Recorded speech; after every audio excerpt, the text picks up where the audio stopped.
തെരഞ്ഞെടുപ്പിൽ മത്സരിക്കുകയല്ലാതെ മറ്റ് മാർഗമില്ല എന്ന അവസ്ഥയിലാണ് തെരഞ്ഞെടുപ്പിൽ സ്വതന്ത്രനായി മത്സരിക്കുന്നതിന് വേണ്ടിയുള്ള ഒരു തീരുമാനത്തിലേക്ക് ഞാൻ എത്തിച്ചേർന്നത്. അഴിമതിക്കെതിരായിട്ടുള്ള ഒരു പോരാട്ടം എന്ന നിലയിലാണ് ഇതിനെ ഞാൻ കാണുന്നത്.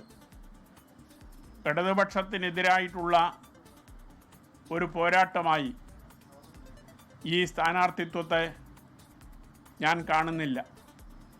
കാരണം ഇടതുപക്ഷം നിലനിൽക്കേണ്ടത് കേരളത്തിൻ്റെ ആവശ്യമാണ്. അത് കേവലം ഇടതുപക്ഷത്തെ അംഗീകരിക്കുന്നവരുടെ മാത്രം ആവശ്യമല്ല, വലതുപക്ഷത്തുള്ള ആളുകൾ പോലും ഇടതുപക്ഷം കേരളത്തിൽ തകരാൻ പാടില്ല എന്നാഗ്രഹിക്കുന്നവരായി നിലവിലുണ്ട്.